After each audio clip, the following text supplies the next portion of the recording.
नमस्कार, आप देख रहे हैं हल्ला बोल। आपके साथ मैं हूं अंजना ओम कश्यप। सारा जहान खुल रहा है। जी हां, सोमवार की तैयारी पूरी है।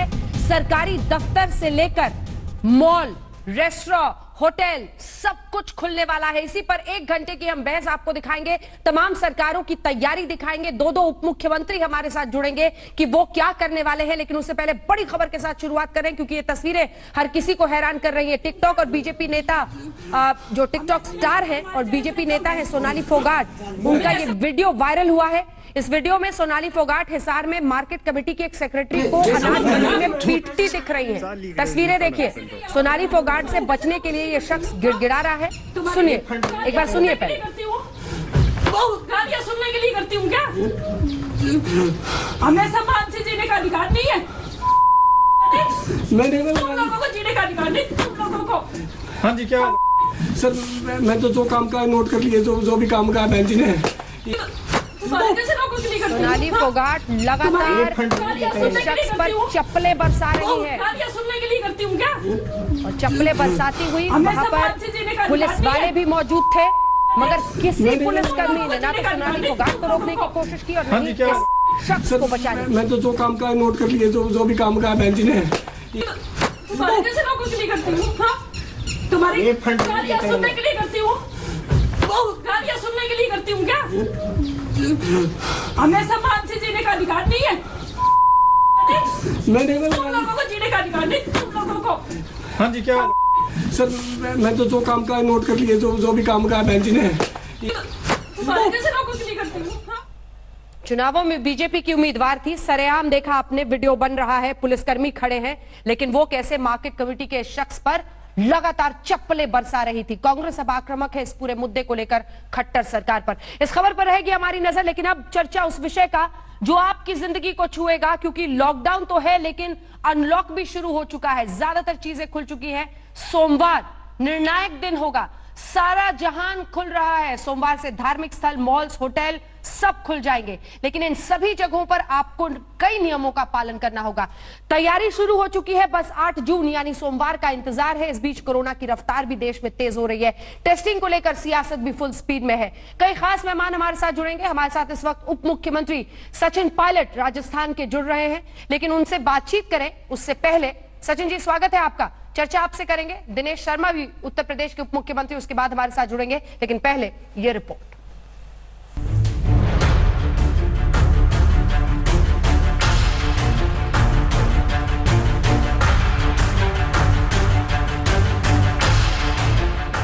जून की तैयारी है। अनलॉक 1 में सबसे बड़े रिस्क की बारी है।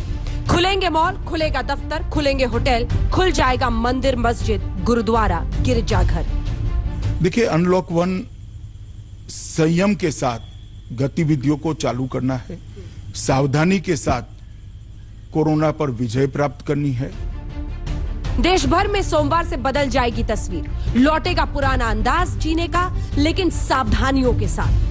नमाज पढ़ने वालों के लिए मार्किंग कर दी गई है कि कितने फासले से वो नमाज पढ़ें, और इसी तरह जो हौज है हमारा, उसके लिए उसको खाली करा दिया है और लोगों से कहा जाएगा कि लोग अपने अपने घरों से वजू कर आएं। एक ओंकार सतनाम। देश भर में 8 तारीख से मंदिर, मस्जिद और गुरुद्वारे खोलने की तैयारियां हैं। इन सब के बीच इस वक्त हम दिल्ली के बंगला साहिब गुरुद्वारे में मौजूद हैं। जो आप देख रहे हैं, ये एक डिसइंफेक्टेंट चैम्बर टाइप बना रखा है, टनल टाइप बनाया हुआ है कि कोई भी अगर इसमें जाएगा तो एक तरीके से पूरा सैनिटाइज उसको किया जाता है। 68 दिन के लॉकडाउन और अनलॉक 1 के 5 दिन बाद अब पटना से लेकर नोएडा और दिल्ली तक तैयारी है। दफ्तर, होटल, मॉल सब कैसे रखेंगे सावधानी, देखिए। कई महीनों तक सुनसान रहने के बाद शॉपिंग मॉल्स एक बार फिर से गुलजार होना शुरू हो जाएंगे। इस वक्त हम नोएडा के मशहूर DLF मॉल के सामने मौजूद हैं, लेकिन अगली बार जब आप यहां पर आएंगे तो कोरोना वायरस के मद्देनजर नियमों में काफ़ी आपको बदलाव देखने को मिलेगा। आपका अनुभव काफ़ी अलग रहेगा। जो गृह मंत्रालय के तरफ से जो हिदायत दी गई है उसके मुताबिक कोई भी शख्स जिसकी उम्र 65 साल से ज़्यादा है या फिर कोई गर्भवती महिला है या फिर 10 साल से कम उम्र का बच्चा है तो उनको शॉपिंग मॉल न आने की हिदायत दी गई है। तकरीबन 2 महीने से भी ज़्यादा वक्त तक जो देश भर के तमाम बड़े बड़े होटल हैं वो बंद पड़े थे लॉकडाउन की वजह से, लेकिन अब 8 जून से सरकार ने छूट दी है कि अब होटल जो है वो भी खुल सकते हैं, लेकिन उन्हें बहुत सारी सावधानियों को जो है वो ध्यान में रखना पड़ेगा। और सबसे बड़ी बात है छोटी छोटी चीज़ें हैं, जैसे कि आप दरवाजे का जो हैंडल होता है उस पर ख़ास ध्यान होगा जो कि इसको सैनिटाइज़ किया जाए। गेस्ट जब चले जाएंगे कमरे से तो उनके बिस्तर को किस तरीके से सैनिटाइज़ किया जाए। श्रीनगर से लेकर केरल तक भी अनलॉक 1 में 8 जून की तैयारी है। कहीं लाल चौक पर धीरे धीरे कामकाज शुरू हो रहा है तो कहीं रेस्टोरेंट खोलने की तैयारी चल रही है। देश भर में दफ्तर भी खुल जाएंगे। तैयारी पूरी है। होटल खुलने से पहले भी सावधानी का हर कदम उठाया जा रहा है। दूर दूर ही बैठ पाएंगे ग्राहक। होटल के अंदर किस तरीके की तैयारियां हैं, मैं इस वक्त प्राइड प्लाजा होटल के अंदर मौजूद हूं। यहां पर जब भी कोई गेस्ट अंदर आएगा तो उनके लिए तीर का निशान यहां पर दिखाया गया, यानी कि चेक इन करने वाले व्यक्ति को इस तरफ जाना है और चेक आउट करने वाले व्यक्ति को इधर जाना है। इस तरीके की व्यवस्था अलग अलग जगहों पर की गई है जिससे कि ज्यादा भीड़ इकट्ठा न हो, सोशल डिस्टेंसिंग का पालन किया जा सके। सोमवार से एक तरफ लॉकडाउन के पहले की जिंदगी के कुछ धागे वापस हाथ में आएंगे, वहीं उन्हीं सावधानी की डोरियों पर टिकी रहेगी जिंदगी। कोविड के खिलाफ जंग में सोशल डिस्टेंसिंग और मास्क यही साथ देंगे वायरस को मात देने में। आज तक ब्यूरो। तो अब जंग जनता के हवाले, और इसी पर चर्चा के लिए हमारे साथ उप मुख्यमंत्री राजस्थान के इस वक्त सचिन पायलट जुड़ गए हैं। सचिन जी, बहुत स्वागत आपका आज तक पर। मेरा पहला सवाल आपसे यही होगा कि हर बार जब हम किसी फेज के बाद बात करते हैं तो कहते हैं बहुत ही निर्णायक दिन है, लेकिन सोमवार सही मायने में वापस लगभग लॉकडाउन के पहले की तस्वीर लौट रही है, लेकिन सोशल डिस्टेंसिंग और मास्क के साथ किस तरह की तैयारियां, किस तरह की सावधानियां इस वक्त बेहद जरूरी है, जो हम अगले कदम में दफ्तर, मॉल्स, धार्मिक स्थल सब खोलने वाले हैं, और क्या ये सब कुछ राजस्थान में भी आप खोल रहे हैं? कैसे? मैं ऐसा मानता हूं कि अब जिम्मेदारी और भागीदारी जनता की हो गई है, क्योंकि अब तक सरकारों के अलग अलग गाइडलाइंस आते थे, प्रोटोकॉल हम देते थे लॉकडाउन के तहत। अब जब ये लॉकडाउन खुल रहा है तो पूरा प्रिकॉशन और पूरा एहतियात बरतने की जिम्मेदारी अब लोगों की है। और जितना भी राज्य सरकार, केंद्र सरकार ने जो गाइडेंस इशू किए हैं, अगर उसको हम कठोरता से उसकी पालना नहीं करेंगे तो मैं समझता हूं कि बहुत दिक्कत होने वाली है। तो ये बहुत मैच्योरली और बहुत सोच समझकर लोगों को, नागरिकों को अपना 8 तरह के बाद का जीवन पटरी पर लेकर आना है, क्योंकि लॉकडाउन की जो उपयोगिता थी वो लगभग पूरी हम उसकी ले चुके हैं। अब पटरी पर लाने के लिए अर्थव्यवस्था को, जीवन को अगले कदम उठाने थे। अब जो हमने राजस्थान के अंदर भी जो कंटेनमेंट जोन्स हैं वहां पर परमिशंस नहीं दी हैं, लेकिन उसके बाहर जो मॉल्स हैं, दुकानें हैं, रेस्टोरेंट्स हैं, उनको खोलने की इजाजत दी है। और धार्मिक जगहों पर भी हम 8 तरह के बाद चाहेंगे कि वहां जनता जो आए दूरी बनाकर रखे। अगर पब्लिक ने इसको सेंसिबली टेकअप किया तो हम कामयाब रहेंगे। लेकिन मेरे को आशंका इस बात की है कि जब पूरा लॉकडाउन था तब भी अनेकों जगह हमने सोशल डिस्टेंसिंग को ब्रेक किया, हम सब ने। अलग अलग देश से खबरें आती थी। तो खुलने का मतलब ये नहीं है कि हमको वैक्सीन मिल गई है या कोई दवाई मिल गई है। हम सिर्फ, क्योंकि अब इतने हफ्तों के बाद कहीं ना कहीं दोबारा जीवन को वापस पटरी पर लाना है, इसलिए लॉकडाउन को खोल रहे हैं। लेकिन अगर पब्लिक प्रिकॉशंस नहीं लेंगे, अगर हम लोग बिल्कुल दरकिनार कर देंगे सारी गाइडलाइंस को, तो संक्रमण बहुत अधिक गति से फैलेगा। इसलिए लोगों को समझदारी से, जिम्मेदारी से, गंभीरता से अपने कदम उठाने 8 तरह के बाद के जीवन को वापस रास्ते पर लाने के लिए। जिस आशंका का आपने जिक्र किया सचिन जी, वो आशंका देश भर में लोगों के मन में है। जो दफ्तरों को पहुंचने वाले हैं, खास तौर पर सरकारी दफ्तरों को, किस तरह के इंतजाम वहां पर रहेंगे? क्योंकि कई जगहों पर डर बहुत ज्यादा है। महाराष्ट्र में तो बीएमसी के कर्मचारी दफ्तर आने को तैयार नहीं है। सरकार को सर्कुलर जारी करना पड़ा कि पहुंचिए, नहीं तो आपके खिलाफ कार्रवाई होगी। परिस्थितियां ऐसी हैं, कैसे आश्वस्त करेंगे? आप किसी चीज को खोल दें, अब होटल आप खोल दीजिएगा, लेकिन अगर ग्राहक नहीं आएंगे या आएंगे और प्रिकॉशंस को मेंटेन नहीं कर पाएंगे तो दोबारा स्थिति पैदा हो जाएगी। लेकिन लोगों के अंदर कॉन्फिडेंस पैदा करना पड़ेगा, क्योंकि संक्रमण को रोकने के लिए जो कर सकते थे हम अभी भी कर रहे हैं। और अभी भी केसेस कम नहीं हो रहे हैं, तो लगातार केसेस बढ़ रहे हैं। लेकिन सावधानी, फेस मास्क, सैनिटाइजर्स, दूरी बनाकर अगर हम रखेंगे तो हम इसको कंट्रोल कर सकते हैं।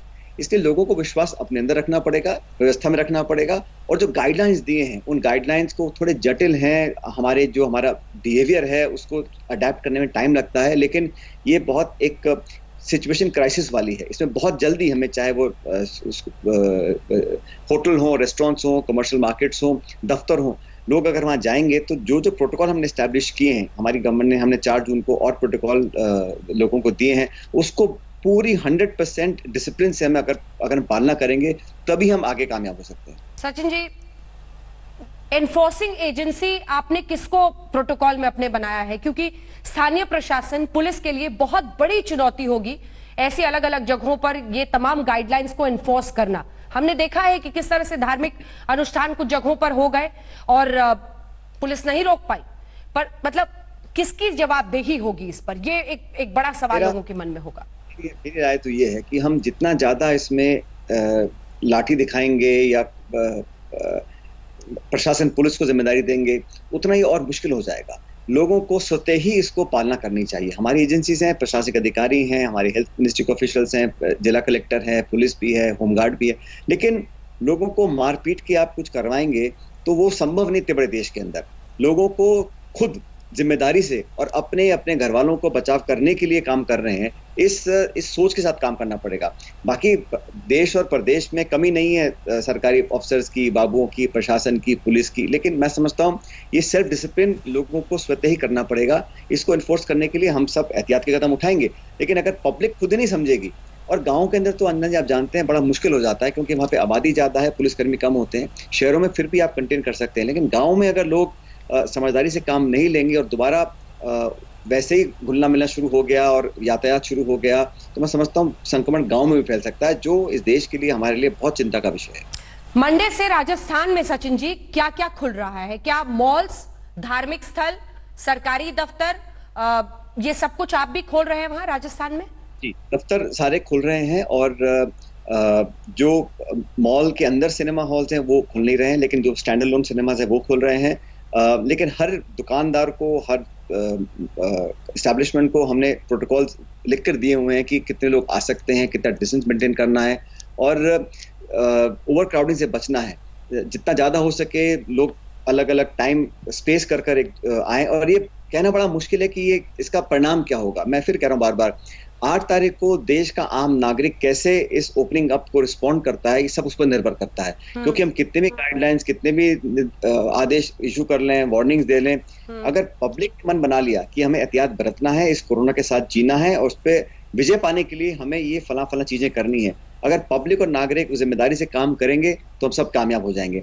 और उसके अलावा हम कितने भी आदेश दे दें, वार्निंग दे दें, लोगों को लाठियां मार दें, जेलों में डाल दें, और लोग अगर नहीं मानेंगे तो फिर हमारी सारी मेहनत पे पानी फिर जाएगा, जो हमने पिछले कई हफ्तों में मेहनत करी है सब लोगों ने मिलकर। एक आखिरी सवाल, स्टैंड अलोन सिनेमा हॉल्स आप कह रहे हैं जो कि मॉल के अंदर नहीं है, वो खुलेंगे और मॉल्स भी खुलेंगे, दोनों ही जगह एसओपी क्या है आपका? स्टैंड अलोन सिनेमा हॉल के अंदर कितने लोग बैठ पाएंगे और दूरी कैसे आप रख पाएंगे? मैं आपको करेक्ट करना चाहता हूँ, सिनेमा हॉल्स की परमिशन नहीं है। जो स्टैंड अलोन शॉप्स हैं वो सब खुलेंगी और सबको हमने स्ट्रिक्ट गाइडलाइन दिया है कि कितने लोग एक दुकान के अंदर जा सकते हैं और दुकान में खड़े होने के लिए उनको 2 गज की दूरी रखनी पड़ेगी। और जो दुकानदार है उसको भी हमने कहा है कि आप जो बिना मास्क के आएगा उसको आप सामान बेचेंगे तो वो उसको गलत कार्रवाई मानेंगे। तो नागरिकों को भी, दुकान मालिकों को भी, ऑफिस के जो कर्मचारी हैं उनको भी, और जो फैक्ट्री के मालिक हैं उन सबको अलग अलग जिम्मेदारी बांटी गई है। और ये मैंने कहा ना, हमने गाइडलाइंस इशू करी है, लेकिन इसका रिस्पांस क्या आता है, मंडे को लोग कैसे इसको रिस्पॉन्ड करते हैं। जैसे आप कह रही हैं, कई लोग तो अगर छूट है फिर भी नहीं जा रहे हैं। मैं कई लोगों को जानता हूं जो आप होटल रेस्टोरेंट खोल रहे हैं लेकिन वहां कोई जाना नहीं चाहेगा क्योंकि अभी लोगों के अंदर भय लगा हुआ है। इसलिए अगर हम स्ट्रिक्टली सैनिटाइज करेंगे और लोगों को विश्वास दिलाएंगे कि सब कुछ ठीक रहेगा, अगर हम प्रोटोकॉल फॉलो करें तो धीरे धीरे लोग वापस दोबारा इकोनॉमी के अंदर अपनी दिनचर्या को बदलकर वापस अपना काम कर सकते हैं। लेकिन अगले कुछ दिनों के अंदर मैं फिर कह रहा हूं कि जिम्मेदारी सबसे बड़ी हम सब की खुद की है, नागरिकों की, कि हम कैसे इस बदले हुए वातावरण के अंदर अपने आप को कैसे तब्दील कर सकते हैं और कैसे डिसिप्लिन और नियम के आधार पर हम अगले कुछ दिन अपना निकालेंगे। बहुत बहुत धन्यवाद आपका सचिन पायलट जी, उप मुख्यमंत्री राजस्थान के जुड़ रहे थे हमारे साथ। बड़ी चुनौती है सचिन जी, लेकिन इन सब के बीच जनता को भी अपना काम देखना है, इसी के साथ सावधानी भी देखनी है और सरकारों को भी ये सुनिश्चित करना है कि लोगों को बहुत बड़ा खतरा सामने ना दिखाई दे। धन्यवाद आपका हमारे साथ जुड़ने के लिए आज तक पर और हल्ला बोल में राजस्थान को लेकर तमाम जानकारी और आपकी जो आशंका है वो सामने रखने के लिए। हमारे साथ इस वक्त दिनेश शर्मा, उप मुख्यमंत्री उत्तर प्रदेश के, जुड़ रहे हैं। दिनेश जी, बहुत स्वागत आपका आज तक पर। मेरा पहला सवाल सर आपसे यही, चुनौती बहुत बड़ी है और नोएडा भी जहां पर तमाम दफ्तर बहुत धन्यवाद आपका जी, तमाम दफ्तर हैं, बहुत सारे कॉम्प्लेक्सेस हैं, सब खुलेंगे।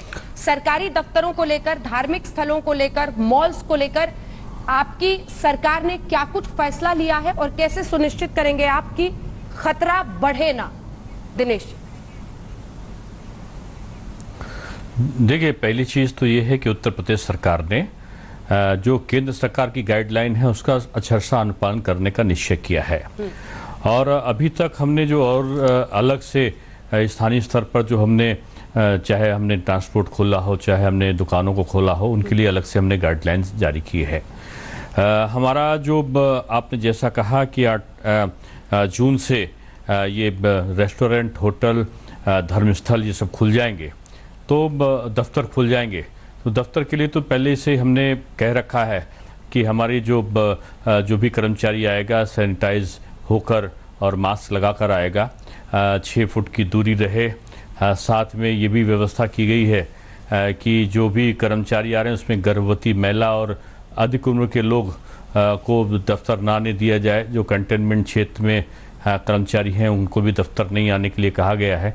साथ में जो धर्म स्थल हैं उनके लिए विशेष व्यवस्था की गई है कि धर्म स्थल पे जैसे चप्पल पहनकर आते हैं तो गाड़ी में ही उतार के चले आएँ।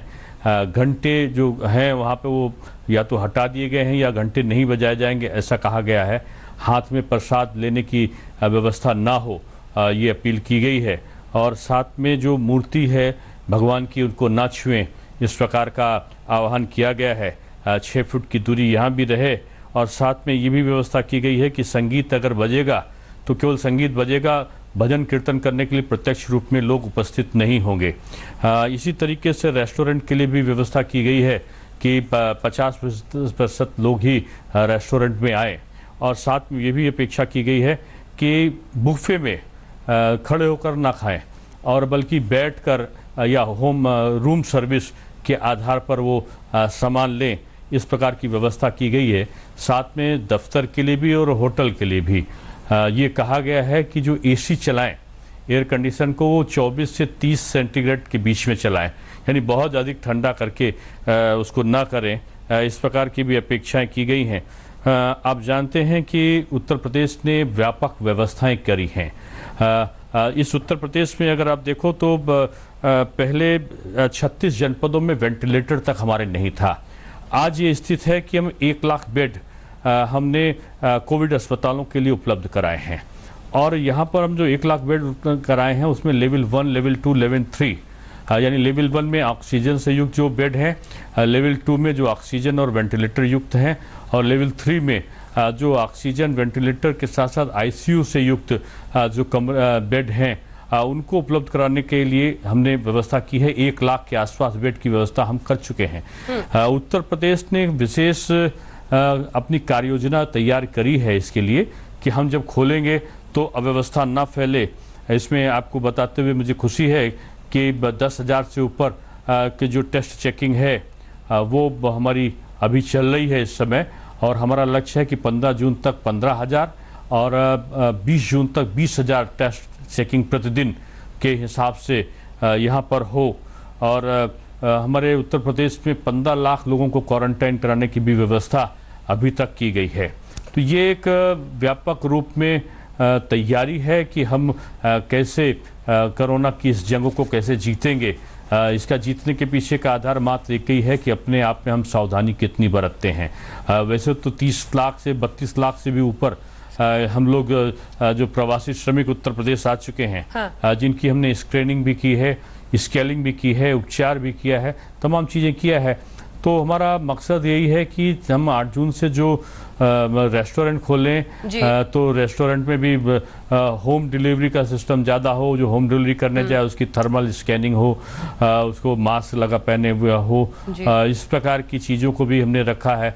हर जगह हर प्रकार की जो व्यवस्था है उसके साथ साथ ये भी व्यवस्था की गई है कि जैसे रेस्टोरेंट हैं या होटल्स हैं, उसमें ऑडियो वीडियो से जागरूकता संदेश बराबर जारी किए जाएं। और इन सब के बावजूद भी अगर कोई विपरीत परिस्थिति होती है तो जो संक्रमित व्यक्ति है उसको 14 दिन क्वारंटाइन करने की व्यवस्था भी उत्तर प्रदेश सरकार ने करके रखी है। उप मुख्यमंत्री जी, मेरा अगला सवाल आपसे यह है कि आपने बताया कि कौन से आप गाइडलाइंस फॉलो करेंगे, लेकिन ये गाइडलाइंस फॉलो कराएगा कौन? ये सवाल मैंने पहले भी पूछा कि आखिर क्या इन्फोर्सिंग एजेंसी कौन है, किसके जरिए आप ये सुनिश्चित करेंगे कि किसी फला होटल ने अगर खोला जी, अगर होटल ने खोला तो फिर वहां पर 50% ग्राहक ही पहुंचेंगे, सोशल डिस्टेंसिंग रखी जाएगी, इसकी निगरानी कौन करेगा? और अगर निगरानी में कोई चूक होती है तो उसके लिए क्या कोई कदम उठाएंगे? जी देखिए, उत्तर प्रदेश का अगर संदर्भ लें तो जैसे होटल का आपने उदाहरण दिया, तो हमारे पास में फूड इंस्पेक्टर्स हैं, स्वास्थ्य विभाग के कर्मी हैं और इन सब की सहायता करने के लिए पुलिसकर्मी मौजूद हैं। तो इन सारी चीज़ों की चिंता बेहतर करेंगे, लेकिन सबसे बेहतर जो चेकिंग का या जो सावधानी रखने का वो है वो व्यक्ति स्वयं में है। स्वयं जब तक वो ध्यान नहीं देगा तब तक हम इन सारी चीज़ों को नहीं कर सकते। हमारे पास में व्यापक रूप में मशीनरी, सरकारी मशीनरी है हर जगह पर चेकिंग करने के लिए, और हम उसकी चेकिंग कर भी रहे हैं। लेकिन मुझे खुशी है कि उत्तर प्रदेश में स्वतः से भी लोग काफ़ी अधिक सावधानी बरतने हुए आगे आए हैं। पहले की अपेक्षा यहाँ पर काफ़ी कुछ बदलाव आया है।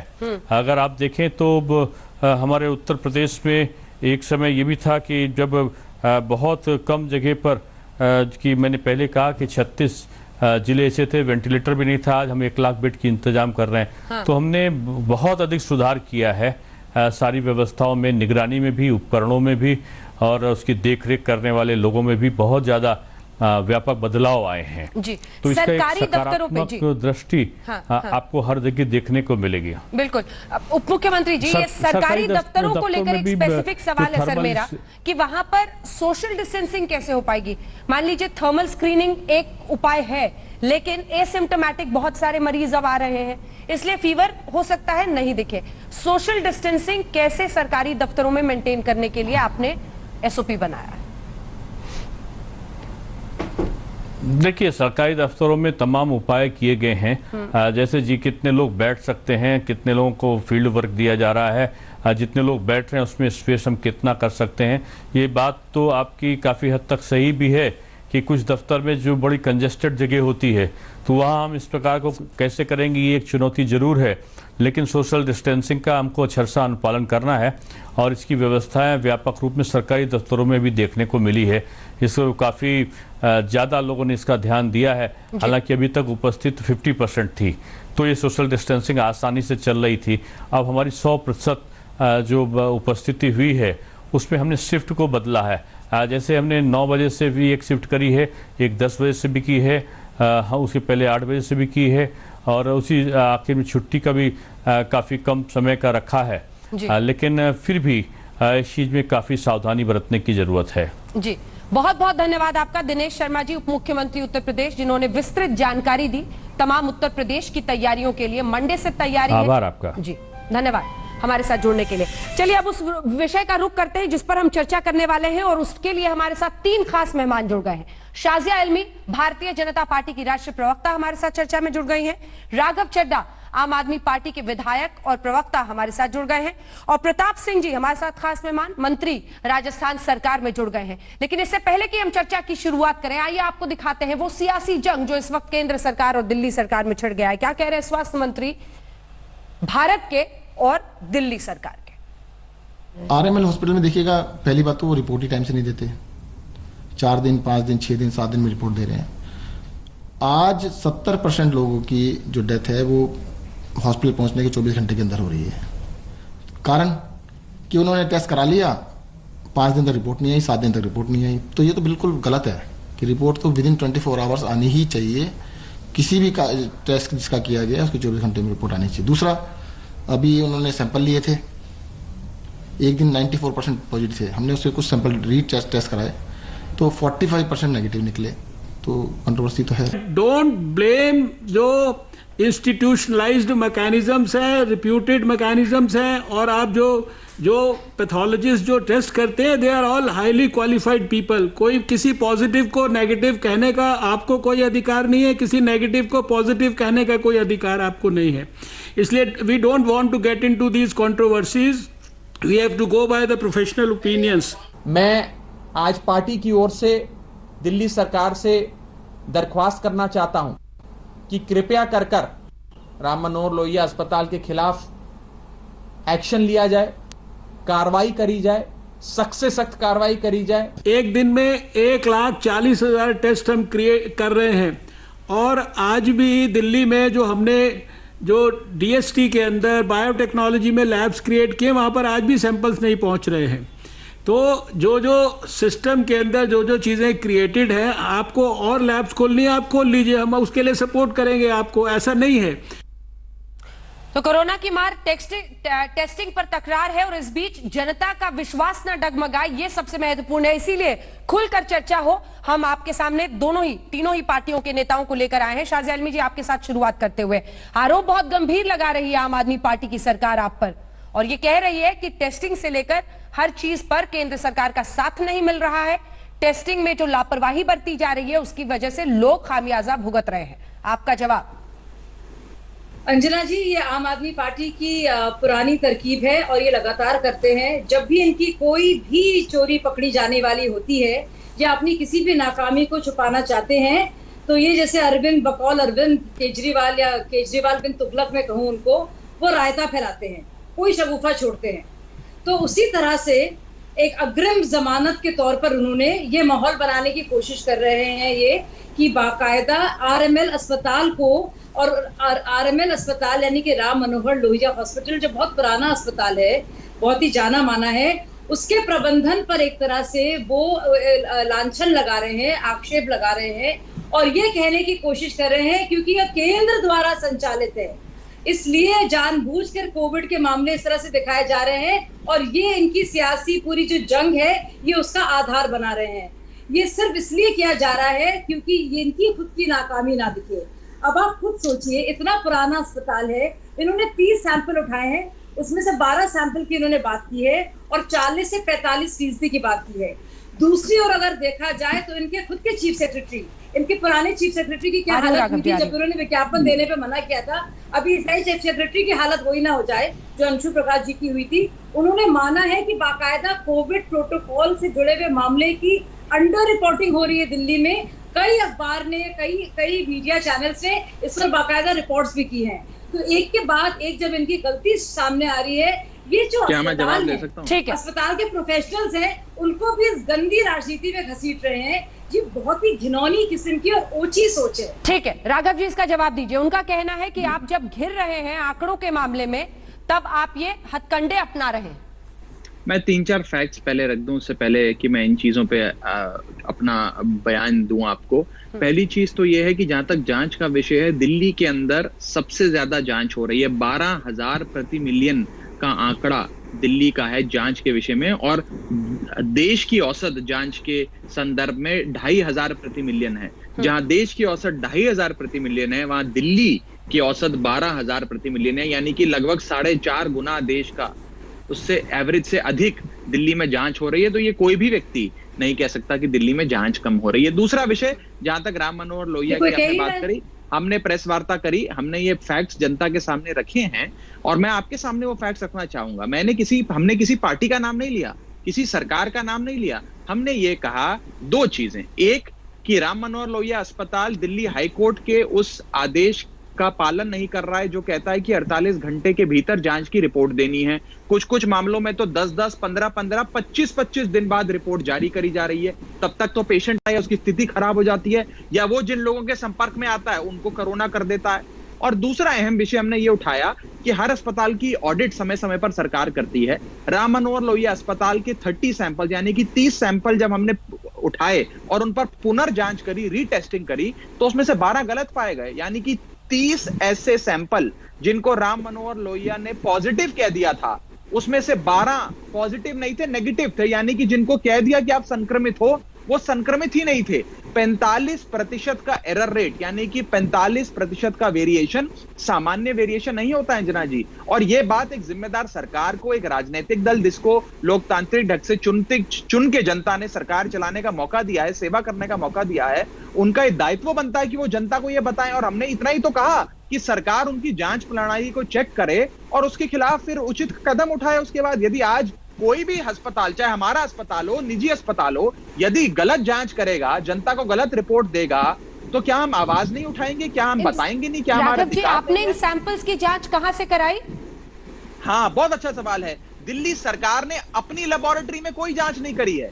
दिल्ली सरकार ने प्राइवेट लेबोरेटरीज को वो 12 सैंपल, वो 30 के 30 सैंपल भेजे। वो 30 के 30 सैंपल प्राइवेट लेबोरेटरीज ने जांच कर उसकी रिपोर्ट दी। वो रिपोर्ट संलग्न करके दिल्ली सरकार ने राम मनोहर लोहिया अस्पताल के जो एडमिनिस्ट्रेटर हैं उनको चिट्ठी लिखकर बकायदा रिपोर्ट संलग्न करके दी है कि ये आपके 30 सैंपल हमने उठाए थे, इन पर दोबारा जांच करी, दोबारा जांच में 12 गलत आए, 45% का एरर रेट है, ये रही वो प्राइवेट लेबोरेटरी जहां से जांच कराई। कृपया आप इस पे इसका संज्ञान लेकर इस पे कार्रवाई करें।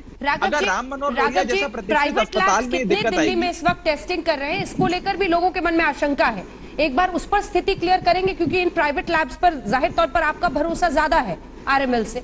ये प्राइवेट लैब्स कौन से हैं, कितने हैं इस वक्त जो ऑपरेट कर रहे हैं? अगर आप नाम नहीं भी बताना चाहें, कितने हैं जो ऑपरेट कर रहे हैं? देखिए, कई सारे इस समय ऑपरेट कर रहे हैं। और जहां तक नामों का विषय है, जिन जिन प्राइवेट लेबोरेटरीज में ये रीटेस्टिंग हुई, राम मनोहर लोहिया अस्पताल के सैंपल्स की पुनर्जांच हुई, वो सारे नाम और सारी रिपोर्टें हमने संलग्न करके आरएमएल अस्पताल को दे दी हैं, माननीय हर्षवर्धन जी को भी दे दी हैं। इसमें राजनीति का कोई विषय नहीं है। इसमें विषय यह है कि यदि कोई एक अस्पताल, इतना प्रतिष्ठित अस्पताल जिसको पूरी दिल्ली की जनता, देश की दुनिया जिसके जो विश्वास के से उसकी ओर देखती है, अगर वो कहीं गलती कर रहा है तो क्या उसका गलती को उजागर करना से हम कोई अपराधी बन गए? हमने कोई अपराध कर दिया? आज देश में महामारी फैली हुई है और आपको कह दिया जाए आप संक्रमित हो, ये और आप जो है, संक्रमित नहीं हो, तो सोचिए आपके मन पे क्या बीतेगी, आप कितने प्रेशर में आ जाएंगे, आपके घर वालों पर क्या बीतेगी अगर आपको बोल दिया जाए आप संक्रमित नहीं हो। ठीक है, शाहज़ा जी एक जवाब दे रही है, जिसके बाद प्रताप सिंह जी मैं फौरन आपके पास आऊंगी। शाहज़ा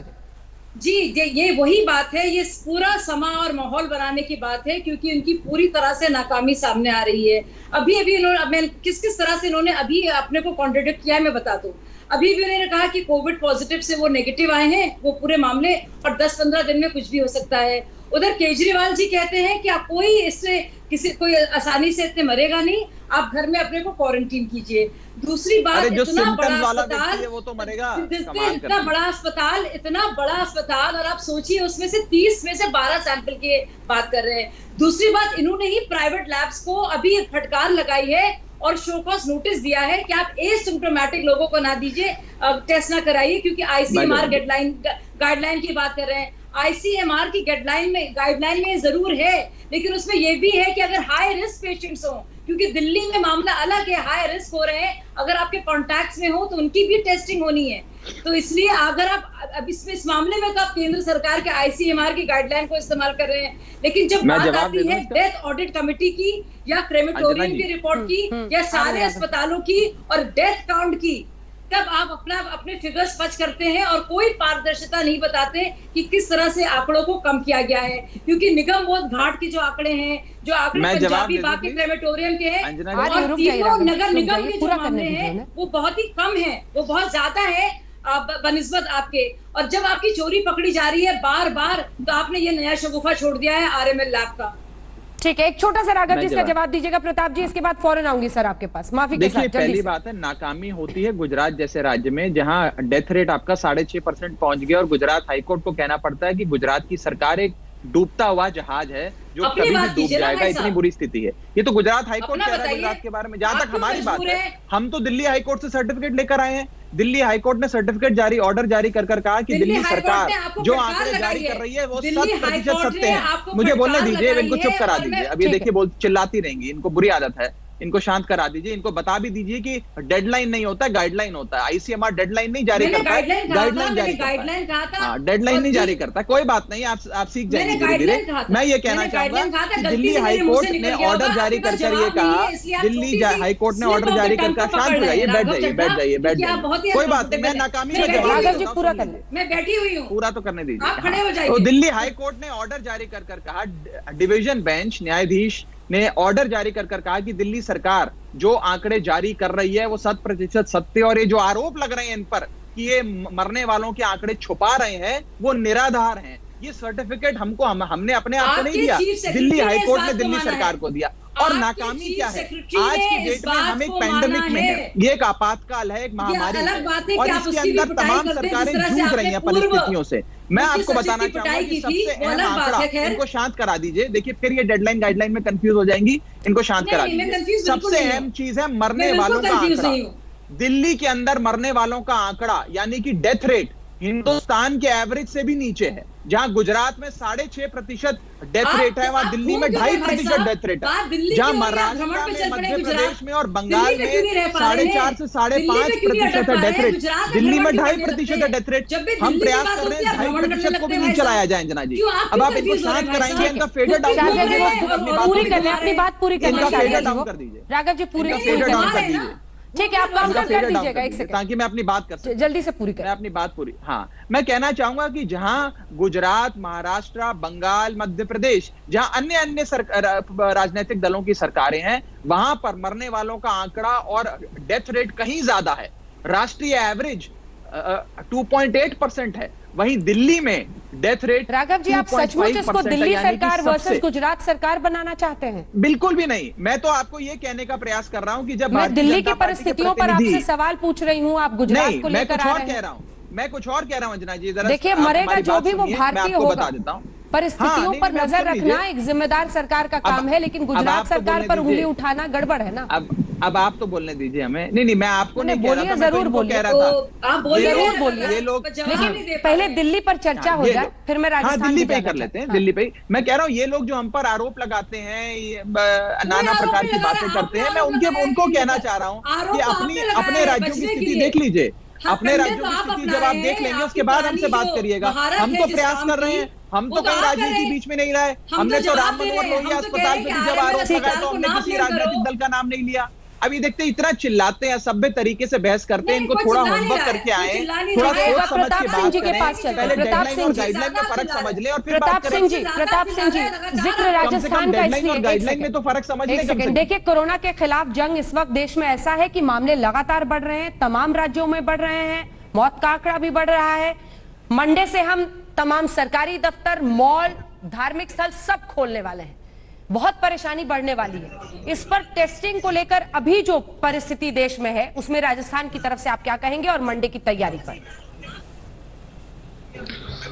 देखिए अंजना जी, लॉकडाउन करना बहुत बड़ी चुनौती थी, अब खोलना बहुत बड़ी चुनौती है, और जिंदगी को पटरी पर लाना बहुत बड़ी चुनौती है। आप इस बात को अच्छी तरह से जानती हैं कि पूरे देश में जिस तरह से मजदूर जब चला, उसके बाद लोगों ने हालात देखे, सबने मिलकर लड़ाई लड़ी। जब अंधेरे के बाद उजाले की तरफ बढ़ते हैं तो चुनौतियां बड़ी होती है, और इन बड़ी चुनौतियों के बीच में राजस्थान की सरकार की तैयारी में सोमवार से जब 8 तारीख से सब मॉल खुल जाएंगे, मंदिर खुल जाएंगे, सारे धार्मिक रेस्टोरेंट सब खुल जाएंगे। ऐसे में हमने भी गाइडलाइंस जारी की है। गाइडलाइंस इस तरह की है कि कोरोना बढ़े नहीं, कोरोना रुके, के लिए रेस्टोरेंट को अलग अलग गाइडलाइंस दी गई है, पुलिस को, नगर निगम को, लोकल बॉडी अलग अलग। इस पर सचिन पायलट जी ने विस्तृत जानकारी दे दी है। राजस्थान में इस वक्त टेस्टिंग आप लोग कितनी करा रहे हैं प्रताप जी, और टेस्टिंग में क्या कोई दिक्कत आ रही है? क्योंकि रैपिड एक्शन किट के खिलाफ सबसे पहले राजस्थान सरकार ने ही बोला था। कितने टेस्ट करा रहे हैं, कोई दिक्कत आ रही है उसमें? वो बोला था, हम नहीं, कोई दिक्कत नहीं आ रही। हमारा आंकड़ा हमने लगातार बढ़ाया है, और मैं पूरा आंकड़ा, मेरे पास इस वक्त पूरा आंकड़ा नहीं है, लेकिन हमारा आंकड़ा बढ़ा है। हमारा डेथ रेट आप जानते हैं राजस्थान राज्यों में जो सबसे अच्छे रिजल्ट दे रहा है, और हमारे यहाँ पे ठीक होने की तादाद बहुत बड़ी तादाद में, अब मरीजों की संख्या कम होने लगी है, और उसका कारण ये कि सब लोगों ने मिलकर काम किया है और जबरदस्त काम हुआ। लोगों में अवेयरनेस बढ़ी है। जैसे ही लॉकडाउन खुला तब हम डर गए थे, पूरा देश डर गया था, और जब हम डर गए थे उसके बावजूद हम खुद मन में डरे हुए थे कि जब खुलेगा तो तेजी से एक बार तो आंकड़ा बढ़ा, लेकिन अब धीरे धीरे आंकड़ा कंट्रोल में आने लगा है। इन सब स्थितियों के बीच में मैं इतना कह सकता हूँ कि राजस्थान में हमारी बड़ी तैयारी है। हालांकि हमने 2 लाख बेड की तैयारी कर रखी है, हॉस्पिटल्स की तैयारी है, और हमने जो हमारे जो जनरल हॉस्पिटल है जहाँ पे जनरल इलाज होता था, हमारे यहाँ दिक्कत क्या होगी, जैसे जयपुर में एसएमएस हॉस्पिटल बहुत बड़ा हॉस्पिटल, अब हमने उसकी जगह बाकी मरीज सब यहाँ जाएंगे, लेकिन कोरोना के मरीजों के लिए अलग से हॉस्पिटल बना लिए, अलग से बेड्स की व्यवस्था कर दी, सब व्यवस्थाएं अलग से कर दी। इसलिए ये जो झंझट पैदा हुआ था कि बेचारे दूसरे मरीज परेशान हो रहे थे और बड़ी प्रॉब्लम क्रिएट हो गई, तब हमारी बड़ी तैयारी हो गई, 2 लाख बेड की तैयारियां हो गई। अब हम पूरे संसाधनों के साथ, पूरी तैयारी के साथ ठीक है सर। राघव जी, हमारे यहाँ राजस्थान की सबसे राघव बड़ी जी, बात आपने ये बताया होगी कि हमारे- आरएमएल अस्पताल, जी सर लौट रही हूं आपके। राघव जी, आपने बताया कि आरएमएल अस्पताल के खिलाफ आपकी बाइट भी हम चला रहे थे, उसके खिलाफ कार्रवाई करनी चाहिए दिल्ली सरकार को। किस तरह की कार्रवाई पर आपकी नजर है? देखिए, सबसे पहले तो ये जो आंकड़े सामने आई है 45% का जो एरर रेट उनकी जांच की रिपोर्ट्स में नजर आ रहा है, उस पर सरकार को संज्ञान लेते हुए उनको नोटिस इशू करना चाहिए, जवाब मांगना चाहिए, समझना चाहिए कि इतना बड़ा प्रतिष्ठित अस्पताल यदि इस प्रकार से गलत रिपोर्ट जारी कर रहा है तो कहीं उनके प्रोसेस में कोई चूक है, कहीं उनको अपने आप को बेहतर करने की आवश्यकता है। वो क्या आवश्यकता है, वो सरकार जब पूरी जांच करेगी, नोटिस देगी, उनसे जवाब मांगेगी, उनका पक्ष जानेगी, उसके बाद उचित फैसला लेगी। इस पर डॉक्टर हर्षवर्धन का कहना है कि प्रोफेशनल्स काम कर रहे हैं, उसमें सरकार हस्तक्षेप ना करे, आप उन पर उंगली ना उठाएं। प्रोफेशनल्स तो काम कर रहे हैं। शाहज़िया जी, वो एक बार जवाब दे ले, मैं आऊंगी आपके पास फौरन, प्लीज उनको एक बार अवश्य प्रोफेशनल्स काम कर रहे हैं। सरकार अस्पतालों को और हॉस्पिटल्स, लैब्स को और अस्पतालों को, चाहे अस्पताल नया हो या पुराना हो, निजी हो या सरकारी हो, अस्पताल तो प्रोफेशनल्स ही चलाते हैं, कोई पॉलिटिशियंस या नेता या जर्नलिस्ट तो चलाते नहीं है। तो प्रोफेशनल चला रहे हैं, अच्छी बात है, मेडिकल प्रोफेशन चला रहे हैं। यदि उनके काम में कोई चूक होगी तो वो तो सरकार का यानी कि स्वास्थ्य मंत्रालय की जिम्मेदारी है कि उनकी चूक को समझे, देखे और उसके बाद करेक्टिव मेजर ले। और जहां तक ओवरऑल परफॉर्मेंस की बात है, मैं कहना चाह रहा हूं कि भारतीय जनता पार्टी को राजनीति बंद कर देनी चाहिए। इस प्रकार से बयान देना, इस प्रकार से एक गैर राजनीतिक बयान को राजनीतिक बनाकर उस पर राजनीति करना। दिल्ली हाईकोर्ट ने ये कह दिया कि आंकड़े सही हैं, उसके बाद फिर भी आरोप लगाना, झूठ बोलना और अपनी गुजरात सरकार और मध्य प्रदेश सरकार की नाकामी छुपाना। भाई गुजरात की सरकार को कहा जा रहा है कि वो डूबता हुआ टाइटैनिक। आप जब राजनीतिक आरोप लगाएंगे तो वो भी राजनीतिक आरोप लगाएंगे, फिर ये उनका कहना है। गुजरात हाईकोर्ट मैं 2 बातें यहाँ पे कहना चाहूंगी कि 20 मई को दिल्ली हाईकोर्ट ने बाकायदा फटकार लगाई थी और कहा था अरविंद केजरीवाल की सरकार से कि आप राशन क्यों नहीं बांट पा रहे हैं, और आपके ई कूपन्स का जो सिलसिला है वो बिल्कुल बेकार है। उत्तर प्रदेश में जांच नहीं हो रही है, मध्य प्रदेश में जांच नहीं हो रही है, ये क्यों नहीं जांच कर रही है? सवाल बड़े अहम सवाल है जिसका जवाब लोग भागेंगे। अरे चुप हो जाइए, हलक पे ताला लगा लिए थोड़ी देर के लिए, हलक पर लॉकडाउन कर लीजिए, अपने हलक पर थोड़ी चाबी अभी लॉकडाउन का लगा लीजिए। देखिए, सबसे पहले मैं बताऊं कि चीफ सेक्रेटरी जो है विजय राज जी, उन्होंने बाकायदा माना है कि अंडर रिपोर्टिंग हो रही है डेथ की। उसके बाद इन्होंने दिल्ली हाईकोर्ट के पास एक पीआईएल गई है, वहां पे बाकायदा ये कहा गया है कि इन्होंने राशन ठीक से बांटा नहीं है। अब लगातार मामले बढ़ रहे हैं और ये फंस रहे हैं। इन्होंने एक और वीडियो शगुफा छोड़ा कि इनको पैसे नहीं मिले, तो सारे आंकड़े सामने आ गए, किस तरह से राशन दिया का आवंटन हुआ और किस तरह से केंद्र ने मदद की। अब ये बेचारे जैसे जैसे फंस रहे हैं तो उन्होंने 30 सैंपल्स का उदाहरण ले रहे हैं, जो रिप्रेजेंटेटिव सैंपल हो ही नहीं सकता इतने बड़े अस्पताल का। और दूसरी बात, क्योंकि आरएमएल सिर्फ इसलिए क्योंकि वो केंद्र के अधीन है, आप उस पर आप इस तरह से आक्षेप लगा रहे हैं। क्या आपने दिल्ली के अपने अस्पतालों का भी सैंपल निकाला है? आपकी राशि की अभी मैं साफ कर देती हूँ, दूध का दूध, पानी का पानी। वो तो कह रहे हैं हमने किसी मंत्री का नाम नहीं लिया था, हमने सरकार पर आरोप नहीं लगाया था, अस्पताल के प्रशासन पर आरोप है। अंजना जी कोई इतना बेवकूफ नहीं है। जब वो आरएमएल को जानबूझ के कह रहे हैं और हर्षवर्धन जी को उसका जवाब देना पड़ रहा है और केंद्र सरकार से जांच की मांग कर रहे हैं, तो जाहिर सी बात है कि वो कंडे अपना रहे हैं। इतना बेवकूफ कोई नहीं है। राघव जी, आपकी चालाकियों के दिन चले गए, समझ। नमस्कार, मैं हूं अंजना ओम कश्यप। हमें उम्मीद है ये वीडियो आपको पसंद आया होगा। लेटेस्ट खबरों के लिए यूं ही देखते रहिए आज तक, और इस वीडियो के पसंद आने पर लाइक, शेयर एंड सब्सक्राइब करना ना भूलें।